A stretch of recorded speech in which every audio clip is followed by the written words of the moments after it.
Okay, chapter 3, part 2.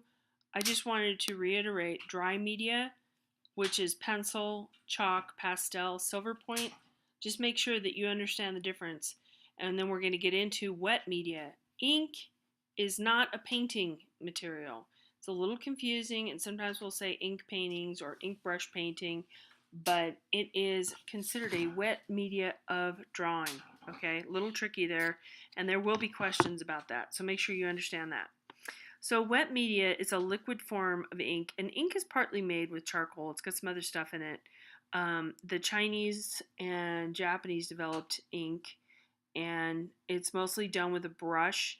The focus or the idea behind the way this artwork is made is very different from Western art.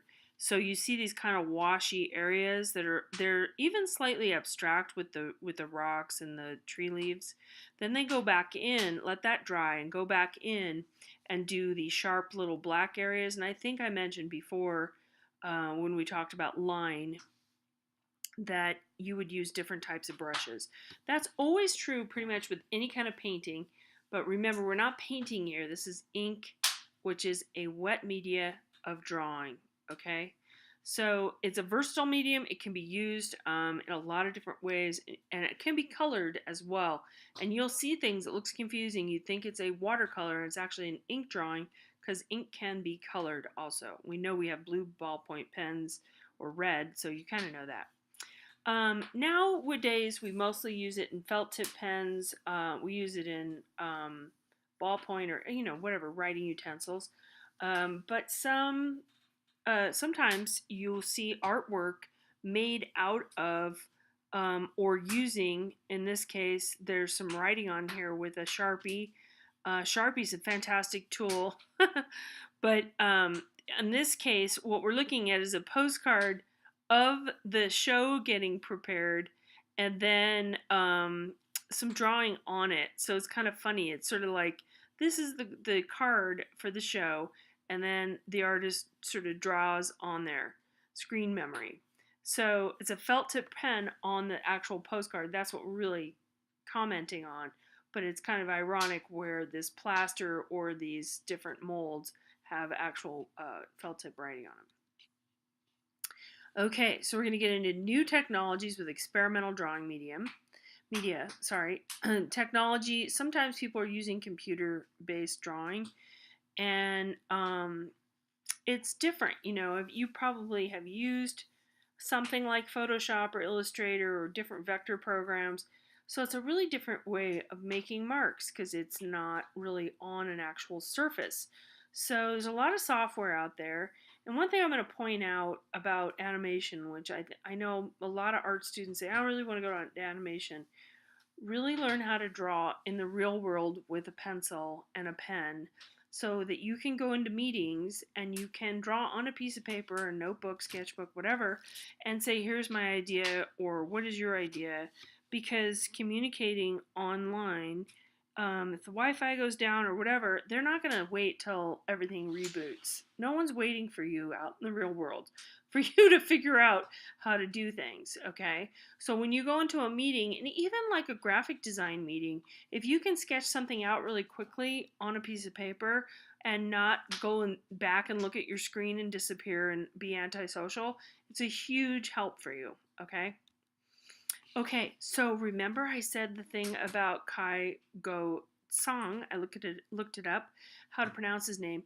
It's Sky Ladder. The staircase thing was some other creepy long murder mystery thing, which was a documentary as well. But look up Sky Ladder, and that will give you his fireworks pieces. Now, he also does these drawings, and these are huge, 179 inches by whatever that is, 1,591 inches. You guys can do some math and divide by 12 if you wish for feet. But these are massive. And basically what they are sort of an after effect or an artifact of fireworks on the ground on a piece of paper. Now sometimes he burns and it burns holes through there, but he's got it down so he's got this thick, heavy paper, so it says gunpowder on 2 sheets of paper, and then he lights it all off, makes a ton of smoke. Usually it's outside, I would say 90% of the time, And then he makes these sort of memories or these sort of remnants of the explosion. Really beautiful. A lot of artists have been doing things like remnants of explosion or bullet holes and a lot of different things, but he does it really, really well. Massive, giant drawing. Okay, so now we're going to get into printmaking, completely different than drawing.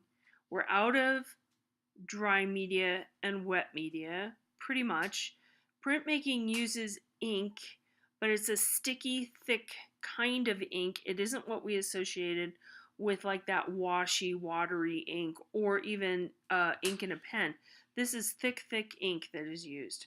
This particular image is showing us some woodblock printing in the 19th century, and this is a woodblock print we're looking at, which is beautiful, but it's also demonstrating how it's done. Somebody over here is carving the block, which has been drawn on.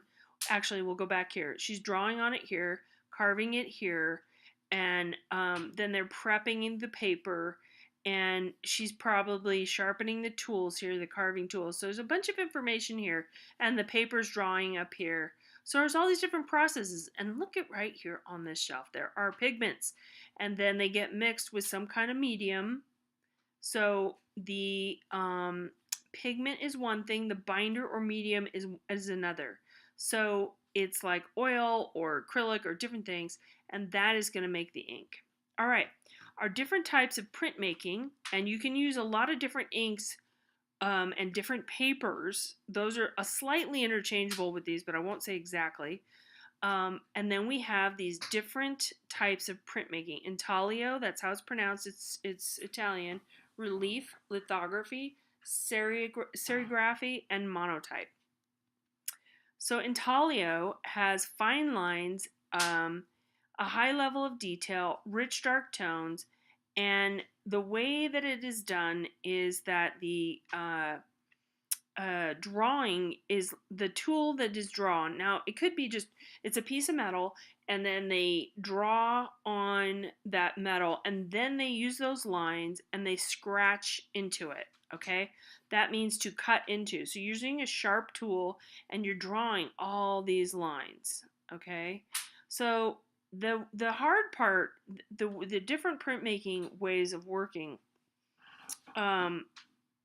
you would have the ink at the high point, meaning where the high level of the metal is, and other times it goes into the crevices. This is one that the crevices is what is inked up, and that is what you're drawing is the crevice part. And I'll explain that, try to explain that a little bit more as we go. There are 4 different intaglio processes. So dry point, engraving, etching, and aquatint. Okay?